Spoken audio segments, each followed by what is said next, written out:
Hello दोस्तों, कैसे हो आप सब लोग। उम्मीद करता हूँ अच्छे होंगे। देखिए, पिछले लेक्चर में हमने पढ़ा था सेल के बारे में बहुत इंपॉर्टेंट चीज़ें, जैसे कि सेल का डिस्कवरी कैसे हुई थी, सेल का ओवरव्यू और बहुत इंपॉर्टेंट चीज़ें, क्वेश्चंस भी बताए थे मैंने काफ़ी। आज का वीडियो में हम पढ़ने वाले हैं सेल के टाइप्स के बारे में और उनके स्ट्रक्चर्स के बारे में। बहुत इंपॉर्टेंट चीज़ें बताऊँगा, वीडियो को आखिर तक ज़रूर देखना, क्योंकि यहाँ से आपको ज़रूर क्वेश्चंस देखने को मिल जाते हैं अक्सर एग्जामिनेशन में। चलिए शुरू करते हैं सबसे पहले टाइप्स ऑफ सेल से। तो टाइप्स ऑफ सेल की अगर हम बात करें, दो प्रकार के सेल होते हैं। अगर हम सेल का प्रकार देखें तो दो प्रकार के सेल होते हैं। एक होते हैं प्रोकैरियोटिक सेल, एक होते हैं यूकैरियोटिक सेल। आप इनमें डिफरेंस कैसे कर पाएंगे? प्रोकैरियोटिक सेल जो होते हैं, मैंने शॉर्ट फॉर्म में लिखा है, ये प्रिमिटिव सेल होते हैं। प्रिमिटिव का मतलब पुराने, ancient. P for prokaryotic, P for पुराने। आप इसको इस तरह से याद रख सकते हैं, आसान ट्रिक है। P for prokaryotic, P for पुराने और पी फॉर प्रिमिटिव। मतलब कि जो ये बिल्कुल भी एडवांस सेल नहीं होते हैं, इनके अंदर जो यहाँ पे मैंने वर्ड लिखा है मेम्ब्रेन सिस्टम। मेम्ब्रेन सिस्टम से हम समझते हैं जितने भी मैंने आपको पिछले वीडियो में सेल ऑर्गेनल्स के बारे में बताया था, जैसे chloroplast, mitochondria, Golgi body, endoplasmic reticulum, वो सब चीज़ें यहाँ पर एब्सेंट होती हैं। तो ये एडवांस सेल नहीं होते हैं, इनके अंदर एंडो मेम्ब्रेन सिस्टम नहीं पाया जाता, इनको इसलिए हम प्रिमिटिव सेल कहते हैं। इनका एग्जाम्पल है bacterial cell. Bacterial cell okay. दूसरे प्रकार के जो सेल हैं, ये एक प्रकार हो गया, और ये दूसरे प्रकार के सेल हैं, इन्हें हम कहते हैं यूकैरियोटिक सेल। ये यूकैरियोटिक सेल जो होते हैं, ये एडवांस होते हैं, इनके अंदर एंडोमेम्ब्रेन सिस्टम पाया जाता है। एंडोमेम्ब्रेन सिस्टम से फिर वही मतलब है कि इनके अंदर जितने भी सेल ऑर्गेनल्स होते हैं, जैसे कि mitochondria, chloroplast, endoplasmic reticulum, ribosomes, इस तरह की सभी चीज़ें इनमें पाई जाएंगी। इसीलिए इनको हम एडवांस सेल भी कहते हैं। इनके अंदर सारी चीज़ें मौजूद होती है। इनके एग्जाम्पल हैं प्लांट सेल, एनिमल सेल और अमीबा। अमीबा भी जो है वो एक प्रकार का यूकैरियोटिक सेल होता है। अब जल्दी से इनके स्ट्रक्चर की अगर हम बात करें तो सबसे पहले देखते हैं structure of a bacterial cell. यहाँ पर मैंने एक बैक्टीरियल सेल का स्ट्रक्चर ड्रॉ किया हुआ है ताकि टाइम बच जाए हमारा। ओके, इसको इंपॉर्टेंट चीज़ें बता देता हूं मैं आपको। इसमें हमें इसमें पीएचडी तो करनी नहीं है, लेकिन जो बहुत इंपॉर्टेंट चीज़ें हैं वो जल्दी से इसके बारे में बताता हूं। बैक्टीरियल सेल का कुछ इस तरह का स्ट्रक्चर होता है, ज़्यादा कॉम्प्लिकेटेड चीज़ें इसमें नहीं है। इसमें इसका स्ट्रक्चर, एक और इम्पॉर्टेंट बात है कि बैक्टीरियल सेल के भी बहुत सारे टाइप्स हो सकते हैं। उनके अकॉर्डिंग इसका स्ट्रक्चर भी थोड़ा बहुत चेंज हो सकता है, कहीं ओवल है, कहीं स्फेरिकल हो सकता है। तो ये जनरल स्ट्रक्चर है, एग्जाम में यहीं से क्वेश्चंस आते हैं। तो ये इसमें सबसे पहले हम बात करते हैं, मैंने पिछले वीडियो में भी बताया था कि बैक्टीरियल सेल में क्या मौजूद होता है, सेल वॉल। तो सबसे बाहर की जो लेयर है इसको बोलेंगे सेल वॉल। इसके अंदर जो लेयर है ये हो गई सेल मेम्ब्रेन।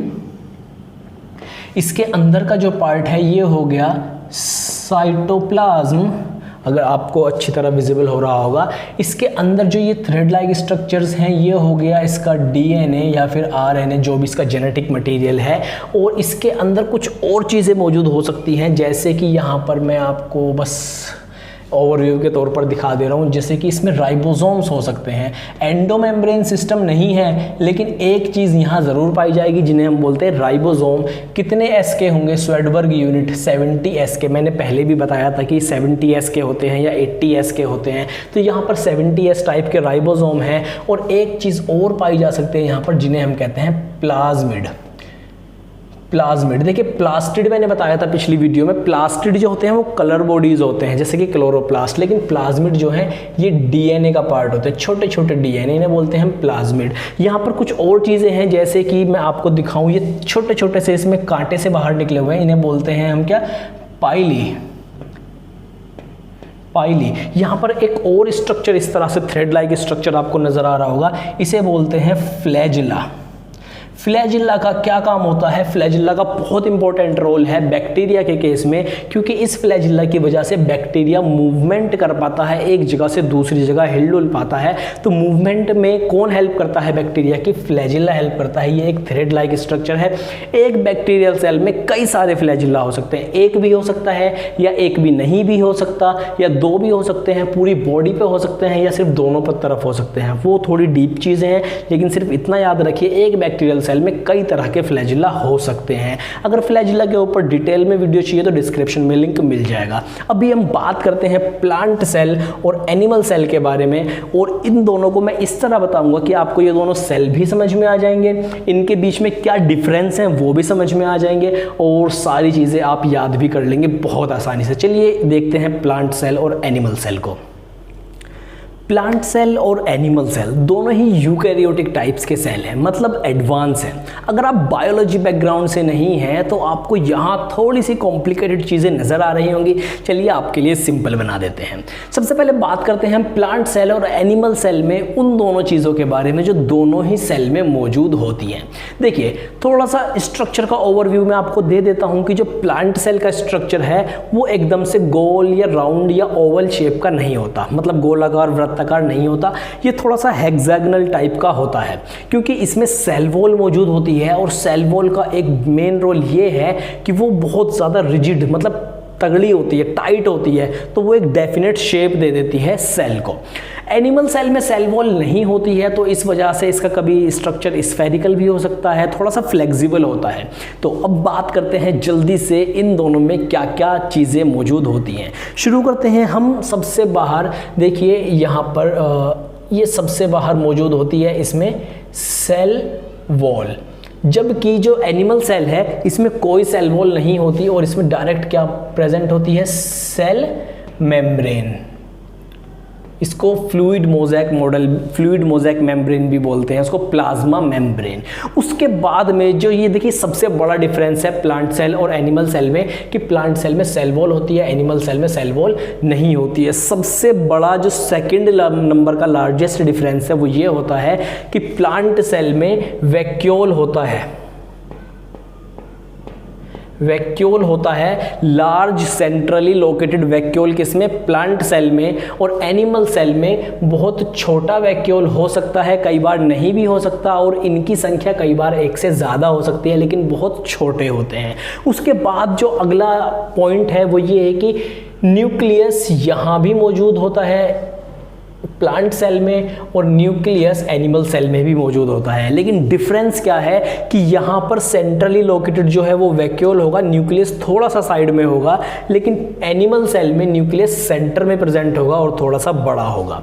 उसके बाद नेक्स्ट पॉइंट आता है कि यहाँ पर एक चीज़ मौजूद है, हम लिखेंगे इसको SER। इसके बारे में अब से पिछले वीडियो में भी मैंने बताया था, स्मूथ एंडोप्लाज्मिक रेटिकुलम, मतलब कि इसके ऊपर राइबोसोम मौजूद नहीं होता है। अगर आपने वो वीडियो नहीं देखा है, डिस्क्रिप्शन में लिंक है, या सर्च करके देख लीजिए, मिल जाएगा, बहुत ईजी है। स्मूथ एंडोप्लाज्मिक रेटिकुलम यहाँ भी प्रेजेंट होता है, ज़्यादा कोई डिफरेंस नहीं है। यहाँ पर भी क्या मौजूद होता है, रफ एंडोप्लाज्मिक रेटिकुलम, RER, मतलब इसके ऊपर राइबोसोम मौजूद होते हैं। आपको ग्रेन लाइक स्ट्रक्चर दाने दाने से इसके ऊपर नजर आ रहे होंगे। यहाँ पर भी ये मौजूद होता है, रफ एंडोप्लाज्मिक रेटिकुलम। उसके बाद जो नेक्स्ट पॉइंट है, यहाँ पर भी क्या मौजूद होता है, गोल्जी कॉम्प्लेक्स। इसके बारे में भी मैंने चीज़ें बताई थी आपको, वो शायद आपको याद होंगी, नहीं याद है तो वीडियो देख सकते हैं। Golgi complex. फिर उसके बाद में एक और डिफरेंस ये है कि प्लांट सेल में एक दूसरा ऑर्गेनल मौजूद होता है, जिसे हम कहते हैं क्या, क्लोरोप्लास्ट। ये क्लोरोप्लास्ट यूनिक है सिर्फ प्लांट सेल के लिए, ये सिर्फ प्लांट सेल में पाया जाएगा। एनिमल सेल में क्या होगा, एनिमल सेल में एक दूसरा चीज जिसको हम क्या कहते हैं, क्या, माइटोकॉन्ड्रिया। ये तो बहुत आपने नाम सुना होगा, power house of the cell. इन सब चीज़ों के बारे में मैं बता चुका हूँ आपको, पिछले वीडियो में जाकर देख लीजिए वीडियो को। एनिमल सेल में भी माइटोकॉन्ड्रिया पाया जाता है। इनका नंबर देखिए, एक सेल में कितने माइटोकॉन्ड्रिया पाए जा सकते हैं। ये आपके लिए क्वेश्चन है कि ह्यूमन बॉडी में सबसे ज़्यादा माइटोकॉन्ड्रिया कौन से सेल में या कौन सी कोशिका में पाए जाते हैं। बहुत इंपॉर्टेंट क्वेश्चन है, इसका आंसर कमेंट करके ज़रूर बताना। उसके बाद में यहाँ पर कुछ और चीज़ें मौजूद हो सकती हैं, जैसे कि मैंने थोड़ा सा खुला खुला बनाया था ताकि आपको आसानी से समझ में आ जाए। ये जो बीच वाला पार्ट है, ये सब क्या है, साइटोप्लाज्म है इधर भी, और ये सब क्या है, साइटोप्लाज्म है इधर भी। इसमें कुछ स्टार्च और वो सब चीज़ें हो सकती है, इतना डीप में नहीं जाना है। ये प्लांट सेल और एनिमल सेल का स्ट्रक्चर आपने देख लिया, क्या क्या चीज़ें मौजूद होती हैं, क्या क्या डिफरेंसेस हैं, कुछ वो भी बता दिए हैं मैंने। यहाँ पर भी जो है राइबोसोम जो है वो 70S टाइप का होगा, और यहाँ पर जो है वो 80S का राइबोसोम होगा। ये सब चीज़ें हो गई हैं। अब हम नेक्स्ट वीडियो में पढ़ेंगे difference between prokaryotic cell and a eukaryotic cell. तो दोस्तों मैंने सोचा कि एक अलग से डेडिकेटेड वीडियो ना बना के एक की पॉइंट्स के साथ प्रोकैरियोटिक सेल और यूकैरियोटिक सेल में जो डिफरेंसेस है उनके ऊपर वीडियो बना देता हूँ। मैंने देखा है कि कुछ लोगों ने एक घंटे की वीडियो बना रखे हैं सिर्फ प्रोकैरियोटिक और यूकैरियोटिक सेल को लेके, इतनी लंबी चीज़ें बता रखी हैं। अरे भैया मेन की पॉइंट पे फोकस करो ना, क्यों इतना अगड़म जगड़म बताते हो कि सामने वाला बंदा कंफ्यूज हो जाए। तो इसलिए मैंने बहुत इंपॉर्टेंट चीज़ें यहाँ पर रखी हैं। इनके स्ट्रक्चर मैंने आपको पहले ही बता दिया इसी वीडियो में, जैसे प्रोकैरियोटिक सेल का स्ट्रक्चर बैक्टीरिया का बता दिया था।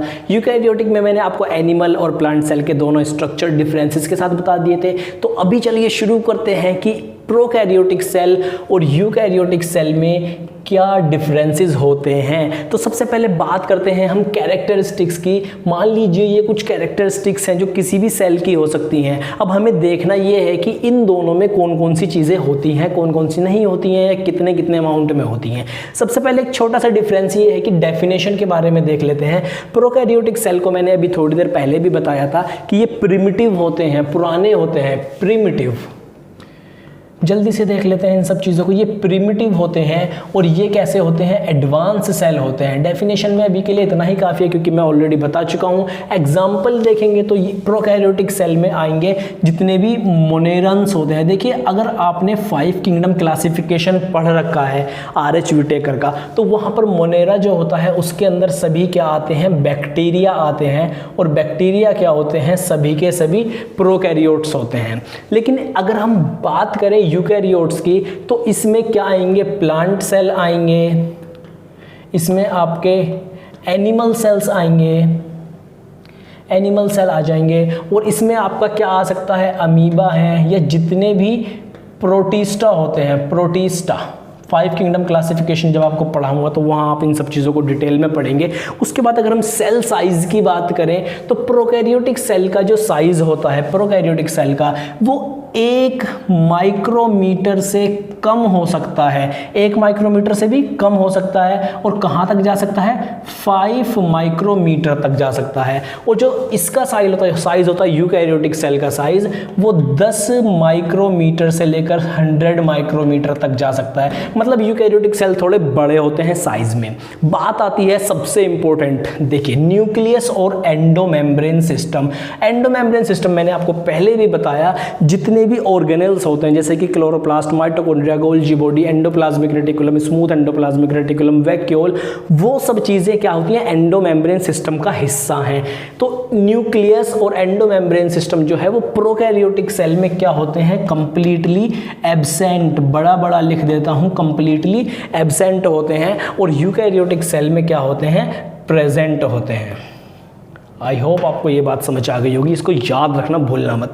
राइबोसोम देखिए एंडोमेम्ब्रेन सिस्टम का कुछ हद तक हिस्सा है, लेकिन राइबोसोम दोनों में प्रेजेंट होता है। प्रोकैरियोटिक सेल में राइबोसोम जो होगा वो 70S टाइप का होगा, और जो यूकैरियोटिक सेल है इसमें राइबोसोम 70S टाइप का भी हो सकता है और 80S टाइप का भी हो सकता है। इस चीज़ को याद रखना। प्लाज्मा मेम्ब्रेन दोनों में ही प्रेजेंट होगी, इधर भी और इधर भी प्रेजेंट होगी। उसके बाद में साइटोप्लाज्म भी इधर भी प्रेजेंट होगा और साइटोप्लाज्म इधर भी प्रेजेंट होगा। ऑर्गेनिज्म का टाइप कैसा है, जो प्रोकैरियोटिक सेल हैं और यूकैरियोटिक सेल हैं। देखिए ऑर्गेनिज्म का टाइप जब हम बात करते हैं यूकैरियोटिक सेल में, तो यहाँ पर यूनिसेल्युलर भी हो सकता है, मतलब कि सिर्फ एक सेल का, किसी एक ऐसे सेल का नाम बताओ जो यूकैरियोटिक हो और सिंगल सेल हो। मैंने यहाँ पर लिखा है अमीबा, तो सिंगल सेल है लेकिन कैसा है, यूकैरियोटिक सेल है। और मल्टी सेलुलर भी हो सकता है। मल्टी सेलुलर का एग्जांपल चलो बताओ जल्दी से कमेंट करके, नहीं तो मैं बता रहा हूँ आपको। मल्टी सेलुलर का एग्जाम्पल है ह्यूमंस, प्लांट्स, एनिमल्स, ये सभी किस में आते हैं, मल्टी सेलुलर यूकैरियोट्स में आते हैं। लेकिन ऑर्गेनिज्म टाइप जब हम बात करते हैं प्रोकैरियोट्स में, तो यहाँ पर सिर्फ और सिर्फ कैसा होता है, यूनिसेल्युलर। अब बताइए, इतनी सी चीज़ें थी, ज़रा सी देर में मैंने बता दी। लोगों ने 1-1 घंटे के लेक्चर बना रखे हैं, इसके ऊपर कंफ्यूज कर देते हैं। तो अगर आपको ये वीडियो पसंद आ गया हो तो भाई लाइक कर देना, चैनल को सब्सक्राइब कर लेना, और हैंड रिटन नोट्स चाहिए तो वीडियो के डिस्क्रिप्शन में जाके चेक करो। बहुत अच्छे मेरे हाथ के बनाए हुए हैंड रिटन नोट्स हैं। पसंद आ जाए वीडियो तो चैनल को सब्सक्राइब कर देना, लाइक कर देना, वगैरह वगैरह। और देन थैंक यू।